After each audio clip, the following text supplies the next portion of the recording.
Hello folks, it is Saturday, May 20. It's about 8:15 in the evening on the east coast of the United States.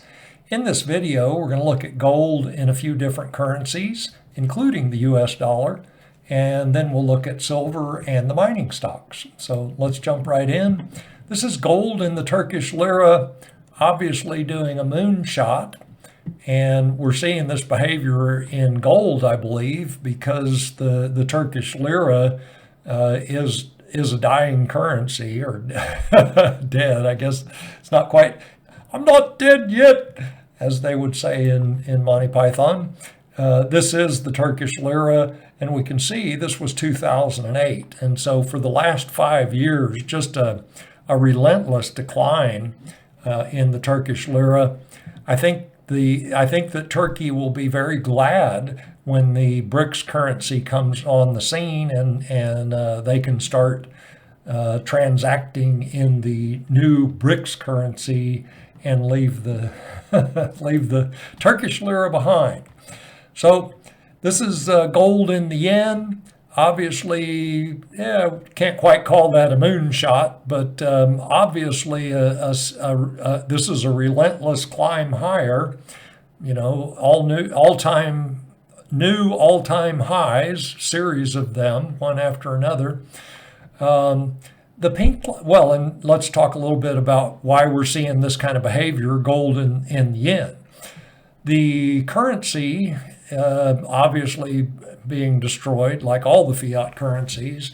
I believe we're coming to the end of fiat currencies, but that's just me. So what's going on in Japan? They're at about 240% debt to GDP ratio, which is, I think, they're the worst on that metric in the Western world. So 2.5 times GDP, that's their level of debt. They haven't destroyed their currency yet, but they've been trying. For a long time, they were trying to hold the yield on their 10-year bond at 0.25%. Based on the behavior of that bond, they gave up on that attempt because the interest rate on that bond is now above 1/4 point. So not sure exactly what happened there from a political perspective, but based on the charts, they gave up on holding interest rates still. What they were doing is they were printing yen and selling yen to hold down the yield on the bond. You know, basically they were printing fiat currency to buy their own bonds. Same thing we do here in the States. But anyway, so new all-time highs in the yen, gold in the yen. These pink lines, let me just give you a little bit of a background. So my mentor for Andrew's Pitchforks was Dr. Timothy Morge. And so one of the advanced techniques that he taught, he called it crayon drawing. And it's kind of funny to talk about advanced techniques and then use crayons in the same sentence. But he would go, when his kids were in elementary school, he was mentoring a group of 5th graders, and he taught them very simple technical analysis methods, and some of them he would call crayon drawing. And so here, all I've done is I've drawn, drawn this trend line and then duplicated it and just made a guess at, okay, if this is the bottom, where are we likely to see a top? And so that's all these pink lines are. Obviously we hit this target. Same thing here, duplicate the line again. That was my next target. But, even can guesstimate on a timeline, and I was guessing March 2024. Well, obviously we've hit that target or almost hit that target, and we're still, what is that, a year? No, 9 months, 10 months away from that time target. But so anyway, series of all-time highs in the yen. Here's the yen in the monthly time frame. If we go back, let's see, where's 2000? There's 2008. So yen actually rallied and then started dropping in 2012, 2013, and has been on a steady decline since. And so, the fiat currency is the other side of gold, if you want to think of it that way. And so that's why we're seeing this behavior when we look at gold priced in the yen. Gold in francs, this quite similar to the gold in the US dollar, just a series of highs, but we haven't gotten a new all-time high yet in 2023. Crayon drawing again with a potential target there. Gold in the Canadian dollar, the loonie.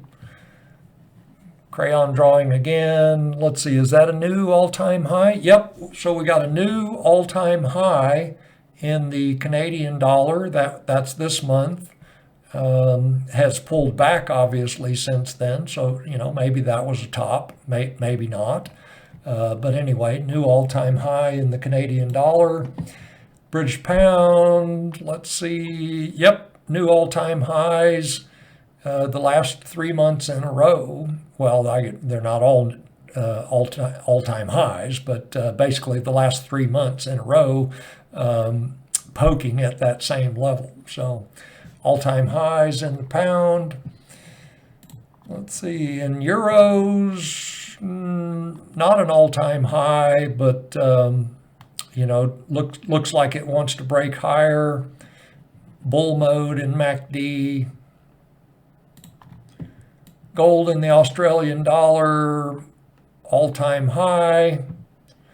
Crayon drawing again, price target, time target.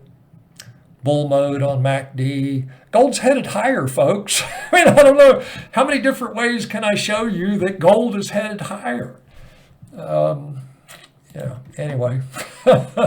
So here we are. Let's see. Looks like we're at gold in the United States dollar, US dollar, quarterly time frame. So this, looking at these long-term charts, we eliminate a lot of volatility. Poking at making a new all-time high. Currently this month, that's a doji candlestick. We could talk about it being an evening star because of its long upper wick. And of course, evening star is a topping pattern, topping candlestick. It's not a pattern, it's a candlestick. But we've got MACD in bull mode on a buy signal. And the month's only half, well, I guess it's more than half, but we still got about 10 days for gold to head higher if it wants to this month. Let's keep rolling. Gold in the monthly, no real change since the last time we looked at this chart. Again, evening star, if you want to think in Japanese candlestick terms. I don't expect this to be a top. It could be, we'll see. MACD in bull mode on a buy signal. This is my next target is 25.10 in late 2024. I actually suspect that we'll hit that level before May 2024, but we'll see. In the weekly time frame, high consolidation. And again, as I have said, to my eye, this is different behavior than we've had in these past highs. This is, instead of making a high and dropping significantly, we made a high and gotten a sideways consolidation. This high consolidation, it's an indication that energy is elevated. So as if gold wants to continue higher. Now, we also have to keep in mind that gold is overbought at this point. It's dealing with the resistance at 2,000, the round number at 2,000, which is psychologically significant, and then also dealing with these prior all-time highs. And clearly we've made that's a new all-time high. That was in May. So May. Oh yes, we're in a weekly. Sorry, I was thinking monthly. We're in a weekly chart. So new all-time high this month. We can see based on MACD again overbought. So we've bumped up into this the level of the prior MACD high, and it appears that momentum is rolling over and slowing down. So let's keep rolling. Gold in the daily was not looking good, but then we got a big pop on Friday. And so, I'm still of the opinion that basically the markets are in a holding pattern. All of the financial markets are in a holding pattern, waiting for the next shoe to drop. I guess that's the negative way to look at it. Waiting for something significant to happen. That's how I'm looking at the markets these days. Gold is working off the overboughtness in this daily time frame. We see up here that was overbought. This is our prior low in MACD, and we're headed down in that, down to that level of being oversold. We can see in the histogram that momentum to the downside could be softening, meaning the downtrend could be running out of steam. So, we'll see. The next real support level in gold would be this horizontal support level. That's 19 and a quarter. Let's see, where did we close Friday? We closed Friday at 1981. So really still playing with this 2000 level as a support resistance level. So let's see, this is gold, both charts in the monthly time frame. In the upper chart, we've got just gold in the monthly. It's gold versus the US dollar. And then in the lower chart, we've got gold deflated by twice the CPI, the inflation rate. This is Bob Hoy. He really likes looking at charts in adjusted for inflation. Based on his methodology, we need to get the U.S. dollar out of the picture because it's being debased so rapidly. And so we deflate by the inflation rate. We remove the U.S. dollar from the picture. And when we do that, we can see, gold was clearly in a downtrend, but has now broken out of that downtrend and appears to be heading higher. And so again, this is just another way of looking at what gold is doing. And as I said just a minute ago, gold is heading higher. Silver in a quarterly time frame. What grabbed my eye in this chart was this cup and handle. And the cup and handle, it's not a pattern that I strongly believe in, but some analysts do. Anyway, the cup and handle gives us a target at $40, and I'm expecting much higher prices than 40 for silver. MACD in bull mode on a buy signal. Silver's going to head higher with gold. So silver in the monthly time frame, no real change since the last time we looked at this. MACD in bull mode on a buy signal. Silver in the weekly, it's interesting looking doji. So kind of balanced. The wicks about equal length, both top and bottom there. It appears that silver found support along the median line of this modified shift pitchfork and bounced from there. That buyers came in at that level and pushed price back up, and so potentially bottom. That could be bottoming action. Energy is still elevated. MACD in bull mode, still on a buy signal. albeit it looks like it is rolling over, and MACD has double topped. Let's go ahead and draw that in. So again, overbought. So silver remains overbought based on MACD. We'll see if it needs to correct further. Let's see, silver in the daily. Let's see, yeah, silver in the daily. Again, nice pop on Friday. I think it was almost, 1.8%, 42 cents on Friday. So nice move in silver. Pushed up into resistance, both at the 50-day moving average and this horizontal support resistance level. So MACD is dropping down into bear mode.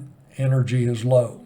So silver not exciting in the daily time frame. Nice volume on Friday.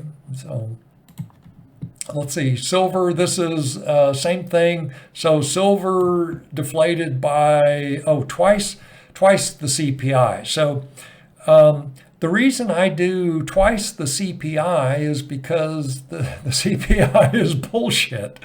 The BLS, they manipulate the all of the statistics they publish are manipulated. It's attributed to Mark Twain. Three kinds of what is lies, damned lies, and statistics. And so anyway, I use twice the CPI, which gets us closer to what I believe is the real inflation rate that John Williams publishes at Shadow Stats. And so that's why I use twice the CPI.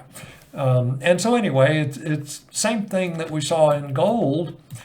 Silver in a ongoing downtrend, but has broken out of that downtrend, kind of sideways action, but out of the downtrend, at least for now. So that's silver. And again, silver is going to follow gold higher.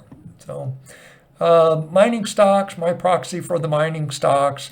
And I was, just so you know, I was looking around, poking around yesterday, looking at different vehicles that we might find a better proxy for the mining stocks, and didn't really find one. They all have challenges.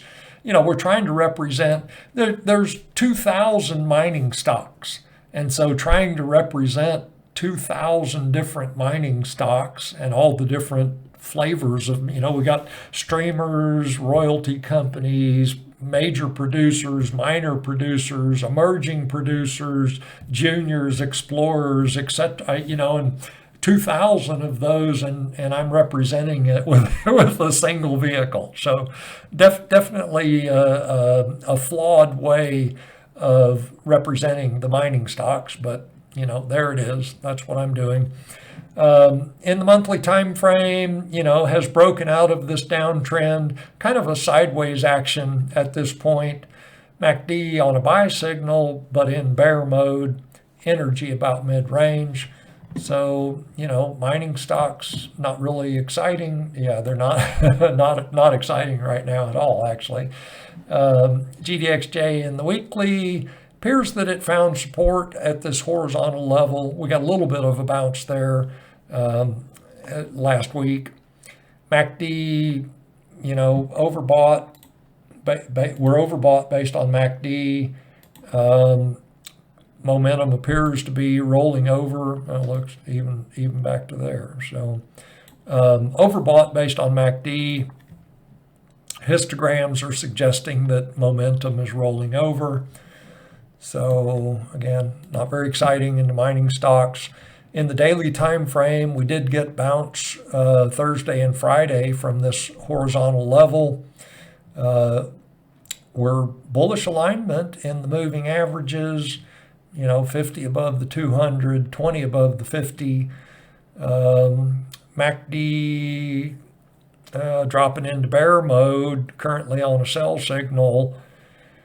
Kind of midway between being overbought and oversold. So, and energy is low. Let's see, what do we got? This is the same trick, deflated by twice the CPI, and there's really no difference, no significant difference between those two charts. And it's because we don't, the mining stocks aren't priced relative to the US dollar. I mean, obviously they are priced in the US dollar, but not relative to the US dollar. And so that's why we don't see any significant difference between those two charts. In contrast to, let's see, if we go back to here, gold, when we look at the price of gold, we're always looking at the price of gold versus some currency. That was all of these charts we looked at. Gold versus the franc, gold versus the yen, gold versus the US dollar. We don't do that with mining stocks. It's gold, or it's the mining stocks priced in the US dollar. So anyway, that's all I've got. Not very exciting looking at any of the financial markets right now. As I've said repeatedly, I believe we're basically in a holding pattern, waiting for the next big event to occur, and no idea what that will be. So, folks, I will talk to you soon.